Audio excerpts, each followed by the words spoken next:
I don't know about you, but I've been so tired of buying new notebooks, carrying them around in my bag, watching the covers get ruined, and just having them all over the place. For ages, I've been looking for something more practical, but it feels like no one says exactly what I want. So I thought, fine, I'll just gonna make my own. I started by looking for inspiration online and gathering all the notebooks I already had at home, going through them and making notes about what I like and what I don't. That helped me come up with a list of must-haves. It definitely had to be durable, something that wouldn't get all nasty from the use, and that I could just throw in my bag without worrying about it. I wanted it to be a mix of everything: a journal, a to-do list, a diary, a sketchbook, plus I needed a space to keep stickers and pens. Then I went to a few stationery shops, partly for inspiration and partly to grab everything I needed for the project. I knew I needed a cutting board and that the cover would be leather. Kind of inspired by Louis Carmen, I know, but obviously with my own twist. So I decided to order the leather off the internet because I watched a girl's YouTube video who was making her own Louis Carmen notebook cover, and she recommended this website saying the shipping was super fast and the leather was a perfect quality, and she even said make sure to order A5 size one, like select A5 when you place the order, because that should be enough to cover an A5 size notebook.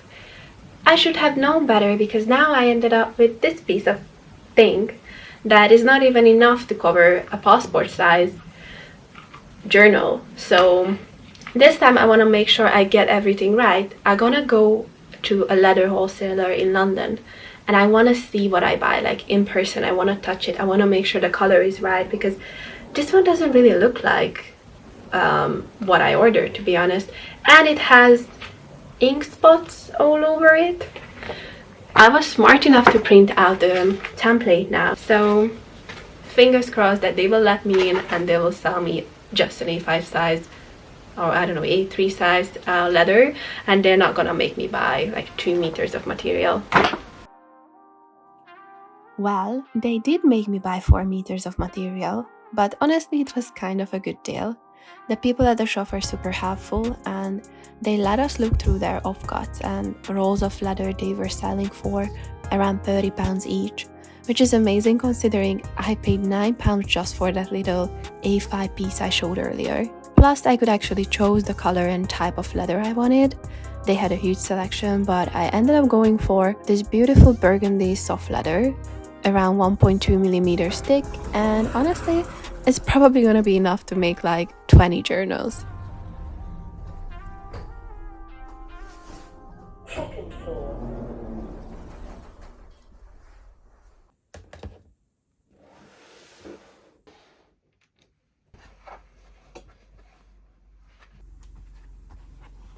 I started the crafting process using a Louis Carmen journal template, but I ended up making a few changes to it because the original A5 Louis Carmen journal doesn't actually fit a proper A5 size notebook, so they just want to make sure you keep purchasing the refills from them. Hence why I added an extra ½ centimeter on each side. Then I marked everything out directly onto the inside of the leather, and then you can go ahead and start cutting out your desired shape.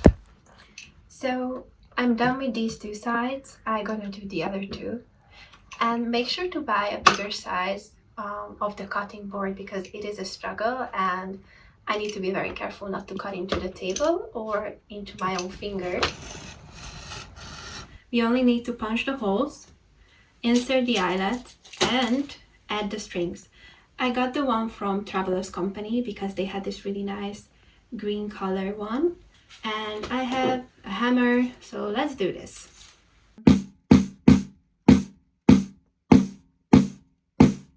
Another pro tip: make sure to buy something that you can make holes with, like a hole puncher, because I didn't have it. So I wasted some of these eyelets and I punched the leather with these by using a hammer.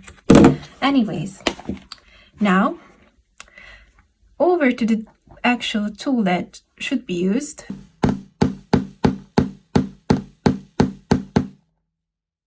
Because I want to make sure I have enough string for the outside. I'll do that first. And I also added this charm. We went to Cornwall once and I got it there. It's little fairy and I think it's really nice. It matches to the eyelets because it's silver, and I really wanted to just like add a personal touch to this whole project.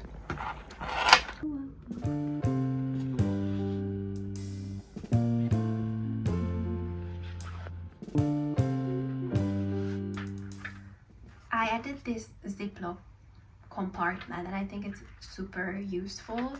I can store any sticker or any bits for my junk journal, and I really wanted to have something like that. I can even add a pencil or whatever I want.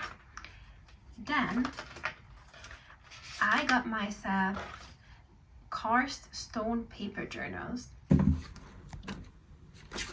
I have a blank and a striky one. I'll add the next one in here as well.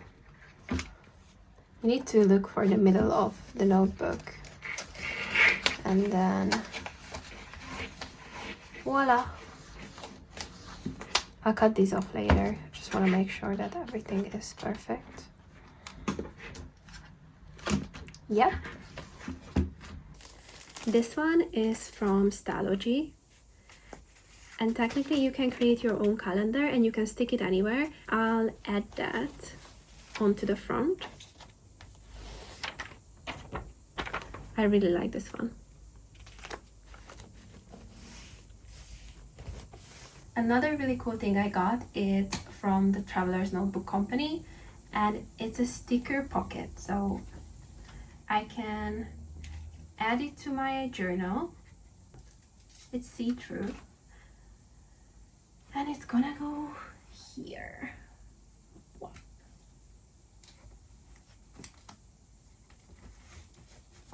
Perfection.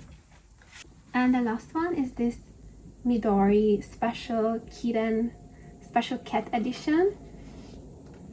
Every page has a different kitten. It's so cute. I couldn't just like leave it there. And I'll add this in here.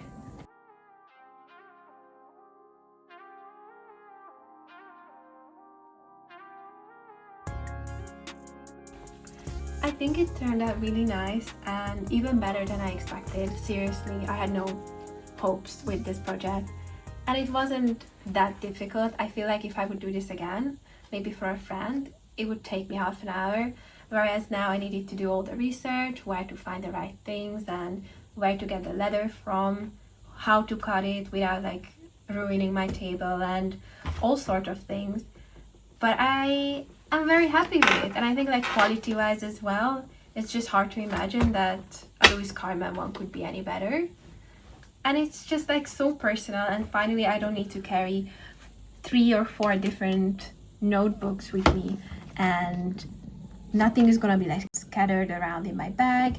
I love this part very much. When I found it, I was really excited. The only thing is, I said I need to refine the edges, but it is gorgeous. The perfect journal to me.